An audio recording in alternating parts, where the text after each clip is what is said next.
What's up, guys? It is your boy Baddog back with another video. It's 1:15 in the morning on Tuesday. By the time you see this, it'll be about 2:30, 3 o'clock. I don't know when I'm going to, probably 3 o'clock in the afternoon on Tuesday. I just can't sleep. I mean, obviously, this is what happens. Why I hate playing on primetime games. I can't stand it because of that reason. Really quick, just want to say the video today is brought to you by Body Armor Sport Water. I want to thank them for coming on board the channel this year. Body Armor Sport Water is an alkaline water with a pH 9 plus and a proprietary electrolyte formula with a wide mouth for easier hydration.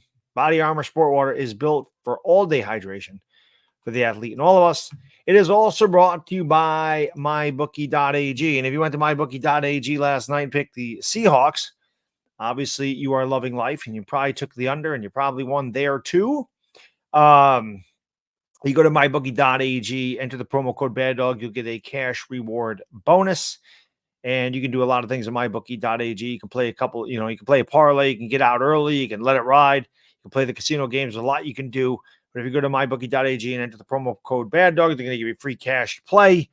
So you really got nothing to lose. Free cash is always a good thing. All right, now that we paid the sponsors, which again, I greatly appreciate them coming on board this year, and now that I'm calmed down, I want to talk about Brian Daboll because much like Joe Judge, got it from me a lot in his second year with the Giants, even though he had a decent first year, I guess. I mean, they were 6-10. I don't know how decent that is. Brian Daboll had a much more successful first season, but he is certainly in my crosshairs.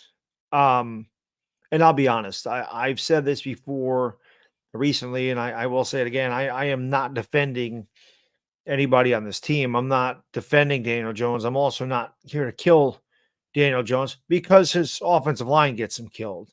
And what I don't like about Coach Daboll so far this year is it seems like he really doesn't care about Daniel Jones. At least maybe I'm seeing things. Correct me if I'm wrong in the chat or in the comment section. He don't care. He left the man out there to dry in a 40-0 embarrassing game against Dallas.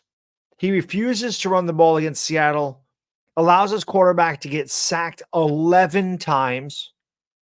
The only plays that they're calling this entire game are 3-yard dump offs and Daniel Jones runs. They don't try to go down the field ever. They don't do anything to try to throw the defense off or make the defense second guess. This is why Witherspoon was able to pick off the pass running back for a pick six, because the Giants do the same thing all the time. I don't know why this became so conservative. Is Jason Garrett calling these plays again? You can go from 0 to 0 in a New York minute here. I mean, anybody that lives in New York, especially in the city, you know how quick things move. That's why the saying is a New York minute. A New York minute is very fast. And you really can. Fans will turn on you in a heartbeat. And it just happened a number of times. They turned on McAdoo in a heartbeat. We turned on Joe Judge in a heartbeat. And Daboll's going right down that path. He really is. But the problem is, I'm not sitting here saying Brian Daboll needs to get fired because this is not helping anything. Firing head coaches and coordinators, it's not helping. And that's what's so frustrating is that the Giants have taken so many swings at this. And they show a glimpse, but then it's right back to being utter trash. And if they're not the worst team in football, they're very, very close. Maybe the Panthers are worse. They're breaking in a rookie quarterback. Maybe the Bears. Maybe the Bears are worse. But it is hard-pressed to find a worse team. I'll be honest. I think if the Giants played the Bears or the Panthers at this juncture, the Giants would lose. We had a miracle win in Arizona. We really should be 0-4. I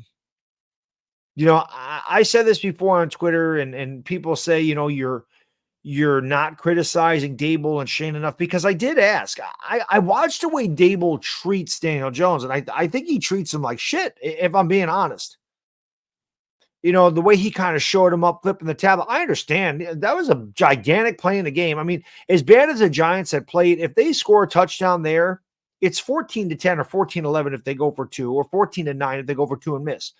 But they're right in the game. Darren Waller's wide open in the back of the end zone. But Daniel Jones stares down the receiver. Witherspoon jumps around, pick six. Game's over. But how about you get some linemen that can protect the quarterback? I mean, how many times, and again, I know this sounds like I'm defending Daniel Jones. Trust me when I tell you, I'm not knocking him. I'm not defending him. I'm just saying what is fact. The man got sacked 11 times last night. The man's been sacked 20 times this year. And they leave him out there in games that are already decided. You just invested a ton of money in him. Did Daboll and Shane not want him? And John Mara said, we remember years ago or a couple of years ago, he said, we've done everything we can to screw this kid up. Did John Mara, is he the one that said Daniel Jones needs to come back here? I don't know. Like, I don't know who's making the decisions. But I don't think they're treating the quarterback well at all. And I don't understand how you can spend so much draft capital on offensive linemen here. And outside of Andrew Thomas, they all suck. I mean, think about it. They spent three picks on offensive linemen last year.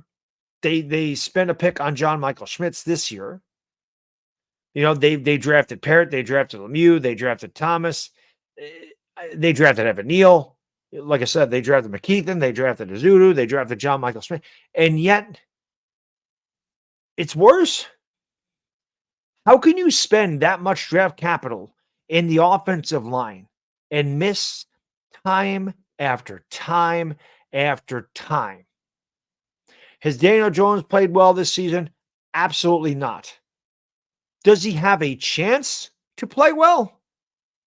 Absolutely not. It is unbelievable to me that this offensive line is that bad.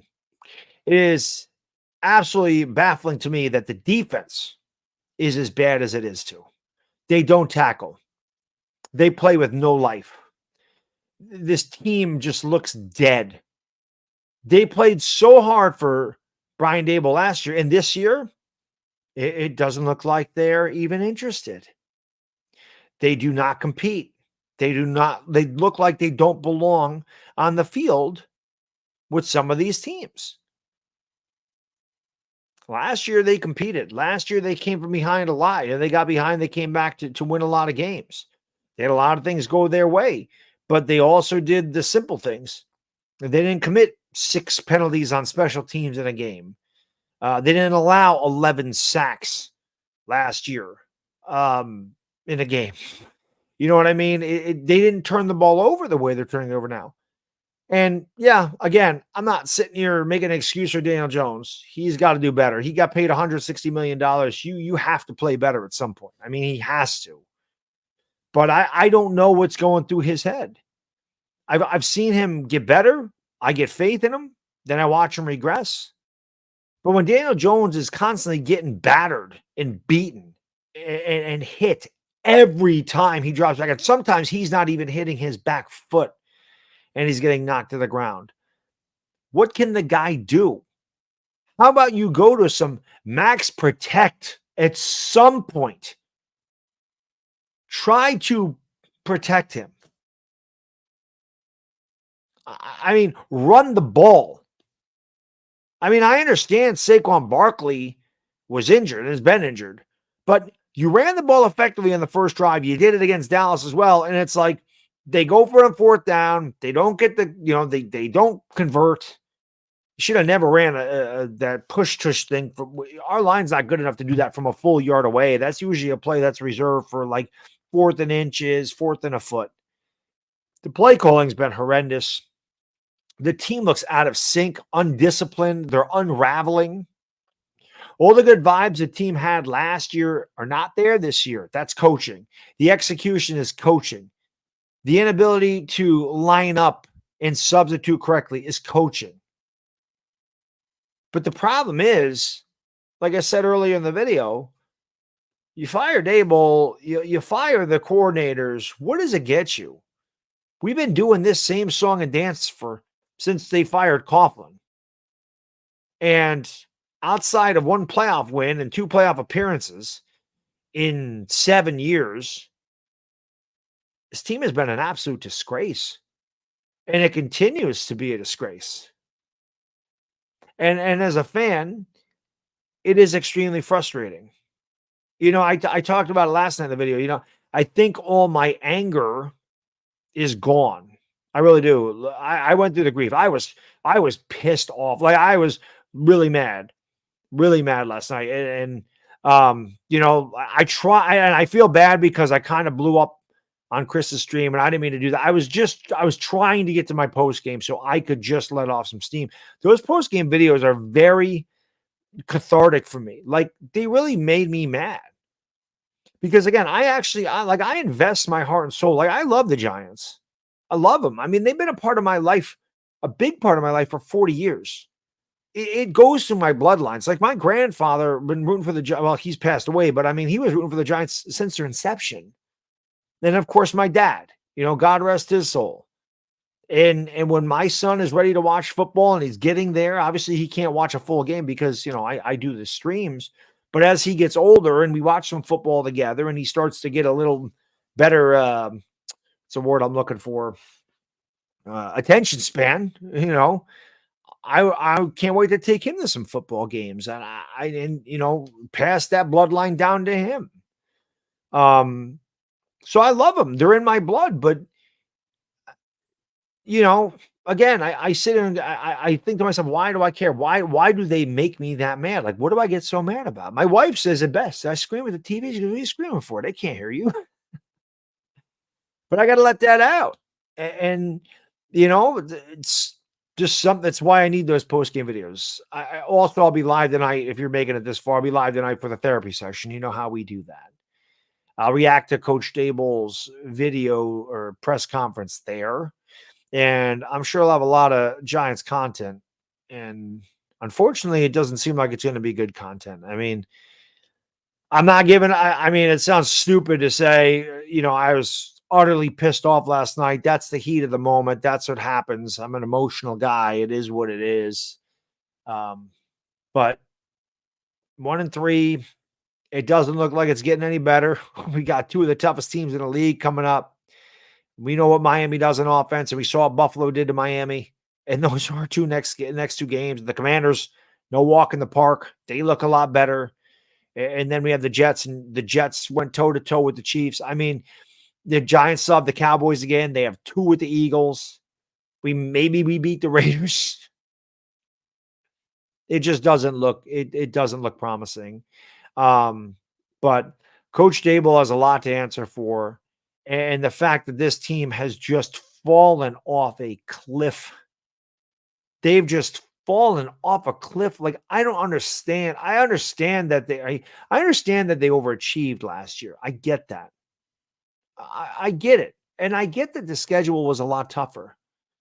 But they're not even competing, guys. They're not even competing. They're not close. It's like they got satisfied or something, and then they just decided they were going to quit. Like, I just don't understand it. I since the beginning of the year, my finger on this, the pulse of this team, I was like, this is just different. It just feels different. And now they don't believe. The quarterback doesn't believe. And why should Daniel Jones believe? What has this organization done? They paid him. And I'll be honest, I think they paid him because they feel bad for him. But he's here for this year and at least next year. He's got a $47 million cap hit. He's not going anywhere. The people that want to get rid of him, the earliest you're going to get rid of him is 2025. But the coaching staff has a lot to answer for, and it's not just Kafka. He's been terrible. Daboll's been terrible. Wink has been awful, and the special teams coach doesn't. I mean, my lord. I mean, he's terrible. I mean, you could pick somebody out of the stands and they could do a better job than what he does. I don't know what he's teaching them. I really don't. We got the worst special teams in football. Of course, we might have the worst team in football.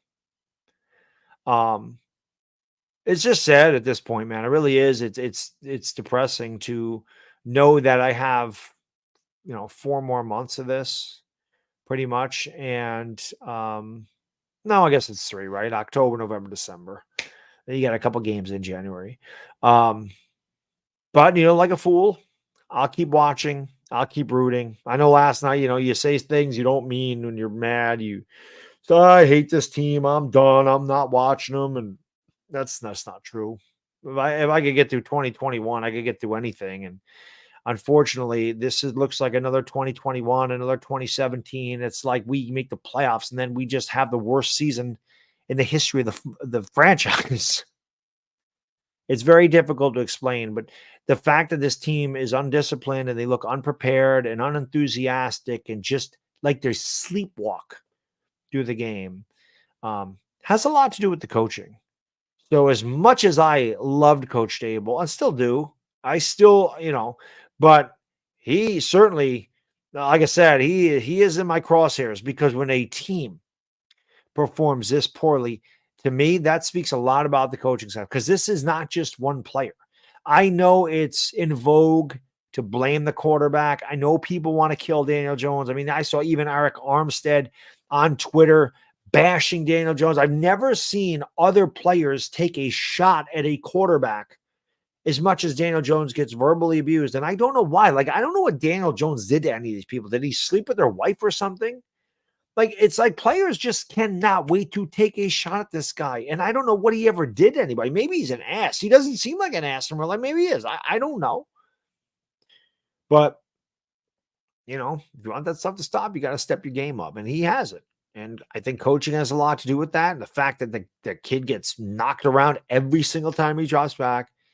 But the coaching staff has a lot to answer for because, again, like I was just saying, it's in vogue to blame the quarterback. He's a part of it. He does not get excused from the abomination that this offense is. It's pitiful. Okay. It is pitiful. But he's not the only one at all. All 53 men on this team and the coaching staff need to take a look at themselves in the mirror and go, what the hell is going on here? But coaching staff has a lot to answer for because this team looks, like I said, they're sleepwalking. They're not prepared to play, and they don't look like they want to play. They really don't. They don't look like they want to be out there. Way different than it was last year. Anyway, if you made it 18 minutes, I really appreciate it. I just wanted to come on and do a video because, like I said, I'm much more calm now than just screaming at the mic, and I wanted to be a little bit more rational. And that's all I got in this video. So thank you for watching. Enjoy the rest of your Tuesday. Like I said, if you made this far, legend. And I'll be live later tonight. See you then. It's Bad Diggy Dizzle. Now, peace.